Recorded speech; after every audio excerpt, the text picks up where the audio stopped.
resolutions are locked in, and we've got our first buckets and breakaways of 2026. Welcome, everybody, to Frozen Frenzy. I'm your host, Tyler Beraldi, and now that the sparklers are away and the sparkling apple cider has been popped, we are a high school show after all. This week is the heat check in the January cold. In week 4, we start to separate the contenders from the pretenders, and those early season jitters are gone. Adversity has already started to rear its ugly head, and where you're at right now could be a measuring stick for where you'll be come spring. So without further ado, let's check out the lineup. Taking a look at our lineup here, as always, we're starting off with some of the best highlights from last week's big matchups in our game recaps. Then next, we're going to be heading over to the Coach's Corner with Minnechaug boys hockey coach Kyle Bousquet, who's going to be joining us today to talk about the Falcons' red-hot start to the season and where they see themselves as we start the new year. Then we'll be hearing out our Athlete of the Week, a student athlete from Libertas Academy right down the road in Springfield, who's helping dominate in only their second season as a team. And then finally, we're finishing off with my personal favorite, the Frozen 5 top 5 plays of the week. So stick around because you're not going to want to miss it. Now it's time to get into our game recaps. Like I just said, lots of hockey going on during the holiday break. So, of course, that's where we're going to start. And we're starting off with a Western versus Eastern Mass showdown in West Springfield. Pentucket Regional making the long drive from Essex County. And I've made it before, so I can tell you it is a long drive all the way to our neck of the woods to take on the Longmeadow Lancers. The Lancers enter the day at 2-2, while the Panthers only have one win on the season. And Longmeadow's goalie Jackson Blias was under heavy pressure throughout the first. But you know what they say, folks. Pressure makes diamonds. A couple of chances for Pentucket are denied by the big man between the pipes. And with tired legs toward the end of the first, Braden Sullivan flips the script, sneaking one through the pads of Panther goalie Josh Yoon to get onto the board into intermission. Panthers come back with 2 goals scored in the second, but Longmeadow end up matching in the third, and that overtime period, well, both teams go scoreless, so a 2-2 tie to end the game. But hey, you know what? Both teams stay out of the loss column. It could be worse. Then as we go over to East Hampton and Chicopee hockey at Fitzpatrick Rink in Holyoke, it's a 1-1 stalemate after the first, but that changes quick. Early in the second, Wes Thompson scores off a loose puck in the crease to give the Eagles a 1-point lead. But the Pacers strike right back with an Owen Buchanan wrister off the rebound, and that's going to tie it right back up. Before later in the period, it's Jimmy Bresnahan putting one up top around the corner over the goalie, and it was Fitzpatrick Rink, but it might as well have been Bresnahan Rink today because he ends the day with a hat trick and an assist. I also got to give a big shout out to Chicopee's Carter Goulin. He racked up 47 saves on the day, but he needed just one more because East Hampton keeps the lead through the third for a 4-3 win. All right, folks, for this one, we might need a first alert meteorologist because there's a storm on the ice. The Taconic Thunder face off against the Amherst Hurricanes. Taconic scored 3 minutes in off a corner faceoff. Nuke Leventi puts one up top to open it up. And then just 90 seconds later, it's Amherst Sawyer Farrow. Remember that name on a breakaway. Then into the second, it's Farrow again. He jukes the defense and lifts one up over the pads of Joe Schneider for his second of the game. And it's at this point we got to start calling the Thunder the Lightning because less than a minute after that, Taconic strikes again, and we've got a tie game. That tie doesn't hold for long, though, as Farrow finishes with a hat trick after 2 periods, and Amherst take a 5-4 win in overtime over Taconic.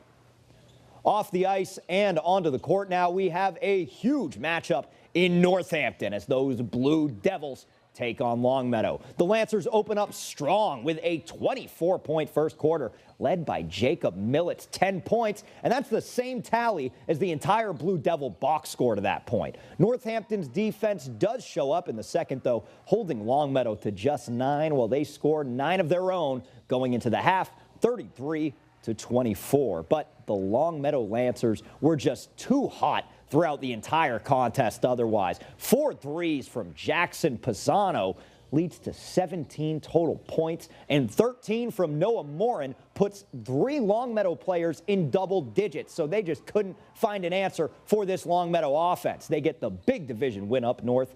Final score 63-44.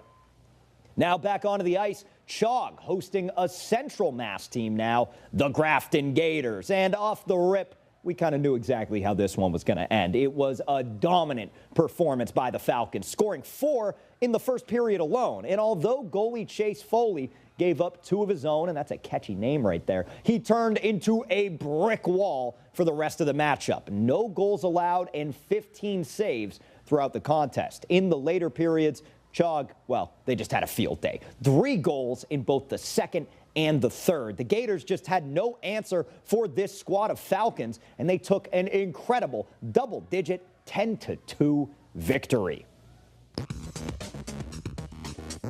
Well, after watching that absolute beatdown, we're now going to hear from the mind behind it in our Coach's Corner. So today we have Minnechaug head coach of hockey, Kyle Bousquet. Coach, thanks so much for joining us. Yeah, thanks for having me. Absolutely. So those highlights, I mean, they were action-packed to say the least, your matchup against Grafton. And one of the things about a matchup like that is it's out of our region. This isn't an opponent that you find yourself facing regularly or interacting with. What kind of goes into these out-of-region matchups for you? You know, I think we try and make sure that we schedule a few out of regions. We see everyone in our division a couple times a year, so it's good to get some get a change of competition. We linked up with Grafton and did a 2-year agreement. We played them out there last year, and they actually took it to us, and we lost 6-1. So they came out our way this year, and we were able to return the favor. So things were working really well that day. We first period 4-2, and we kind of took off after that with a big 10-2 win. So and in the scoring, I think that's been our, this year we've spread the scoring out throughout our entire team. So I think we have 10 players right now that have more than 7 points, 19 out of 20 that have gotten on the score sheet. So the scoring is coming from everybody. And I think that's why we're having some early success with the depth of our squad this year. Absolutely. And depth is one of the things that a lot of the coaches we've spoke to has had to come into play already this early into the season. Now, it's funny that you mentioned last year that Grafton kind of took it to you guys, and now you're returning the favor, because that almost seems sort of like a microcosm or an indication of what this year has been like for you guys. If I remember last year, it was 6 wins on the entire year, and here we are only in week 4 of action, and you guys already have 5. You're 1 away from tying last year's record. So I was wondering this year, what changed coming into the year that's really led you onto this track? So I think if you look at our scores from last year, as much as we were, I think 6-12 was our final record, we were there every game, and we were a young squad. I think that was it. Just on the younger side. And this year, the scripts flipped a bit. So we have 8 juniors, 7 seniors. So now we're the older squad. So with 15 upperclassmen, with experience under our belt, I think we're seeing that early. And again, it's us working as a group. We pride ourselves on working together as a team, and it's not individual efforts. So as you can see, the scoring's pretty spread out, and everybody's contributing, which is what you look for as a coach. Totally. I can imagine that's got to be rewarding when you take a look at the box score and you're seeing everybody just about contributing to that box score. So at the time that we're doing this interview right now, 2026 just kicked off. So I guess the number one question on everybody's mind is, when it comes to this Minnechaug hockey squad, what are your New Year's resolutions, so to speak? What are you hoping for in 2026? We want a Western Mass championship is what we want.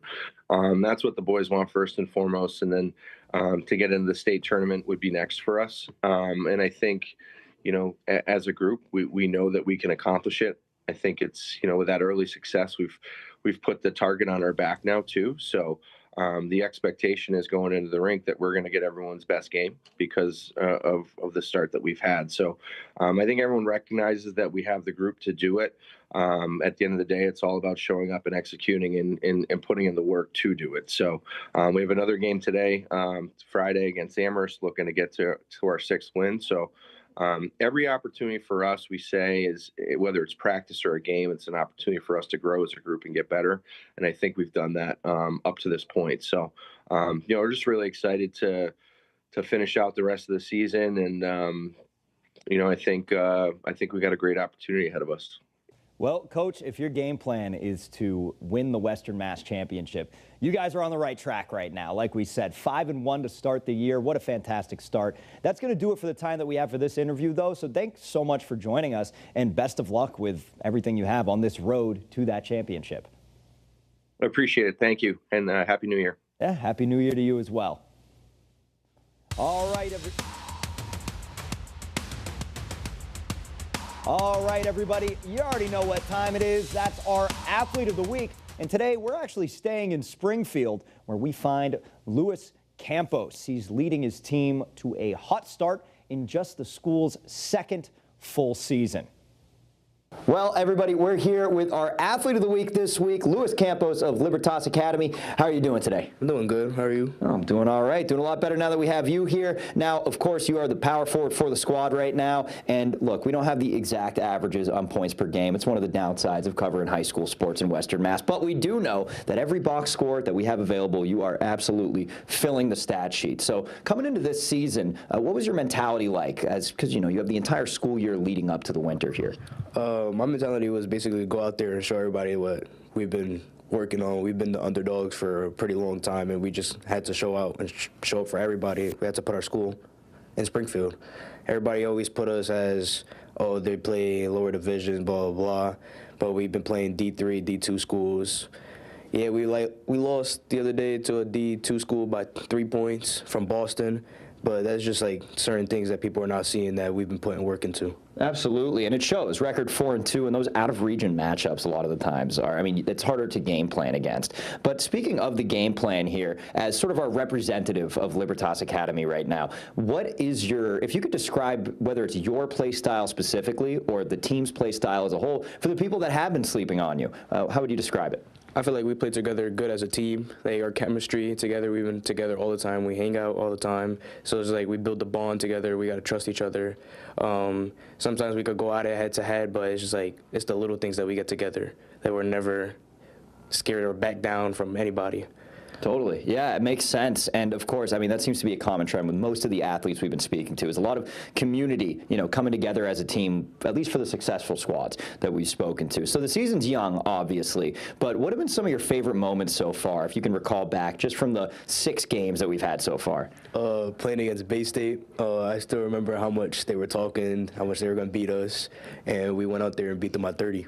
Yeah, there's no better silencer than that. You can't beat that. That's awesome. So, of course, you're a student athlete, Athlete of the Week. It's more than just prestigious for what you do on the court, on the box score. Student, underlined, bolded. How do you juggle your academics and succeeding in the classroom with everything you're doing on the court? I have a good bond with my teacher. I have a lot of support system in my school.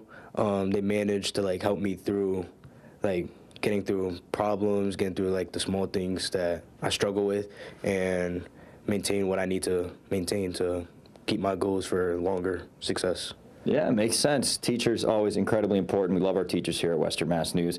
Now, for your season, like we said, you're off to a very strong start, both individually and as a team. So now, what are your goals as you look ahead to the rest of the winter here? Our goals are for sure high. We want to win Western Mass. We're trying to win our division, and then we're trying to at least make it to states. That's our goals for the season. Yeah, hard to argue with that. Win Western Mass. It's really that simple. So I think that's going to do it for our hard-hitting questions right there. But now it's time for a couple of curveballs. We're going to do the fast break. I told you about it from the offset. Hopefully you haven't seen our other episodes because there might be a spoiler in one of the questions. But this is straight off the hip, 3 questions. You can't think about it. I want answers immediately. No pressure, but there's a lot of pressure. So starting off, first question. The new year is starting off, but 2025. Number 1 artist of the year, who's your favorite on Spotify? NBA YoungBoy. NBA YoungBoy. There we go. All right. So we got a diverse array of answers on that question. That's why I always do it. I think last week's was shout out Noah Hambly with Kid Cudi. That was a good one. NBA YoungBoy. We have this week. We had Rod Wave week 1. So we're really getting a catalog here. It's giving me a pulse for what people are listening to.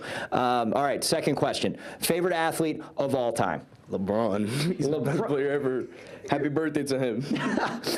You're in Massachusetts, and you're saying, you know what, I got to take my bias out of this. All right. Third question here. Favorite meal pre-game, what's your go-to? No thinking. That's a hard question. Pre-game, right now it's been Subway a lot. I've been eating a lot of Subway. So. What's the order? Now you got to give us the order. I get the Philly cheesesteak with green peppers, American cheese, and then tomatoes, lettuce, and mayonnaise. All right, folks. I hope you're taking note out there. Any aspiring athletes, that's how you fill up a box score. That is a pregame meal right there. Now, thank you so much for joining us, Lewis. Congratulations on your award. And that's going to do it for right now. Tyler, we're going to send it back to you in the studio.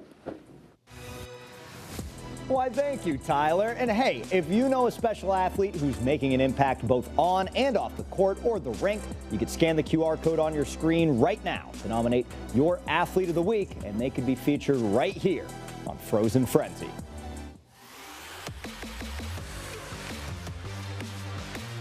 It's time now for our Frozen 5, the top 5 plays from this week.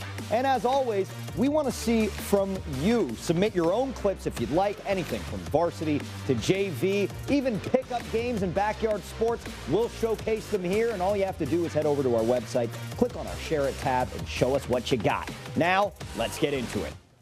Number 5, Minichog's Brody Phaneuf and Dom Fiorentino steal it in the neutral zone, back and forth, and it's just barbecue chicken on ice from there. Phaneuf with the easy goal.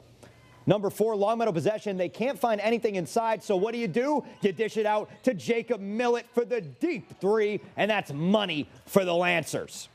At number 3 now, we've got Taconic and Amherst. It's Thunder on the attack, but goaltender Alex Savinov makes the save. The rebound is crossed to a teammate, but Savinov lays out to protect the net, and he's just a moving fortress between the pipes, Now, at number 2, how about a coast-to-coast on the ice? We've got Sawyer Farrow winning the faceoff for Amherst, takes it all the way down the board, skating past the defense, and he puts one shot into the back of the net for a Hurricanes goal. And then number 1, back to the courts here. Northampton moving down the court. They get it to Isaiah Comerford. Hennessy in the corner is blocked. Alex Sverrisson sends that Henny shot to the stratosphere, and it's out of bounds. And that's going to do it for now. So stay warm, everybody. Happy New Year, and I'll see you next week.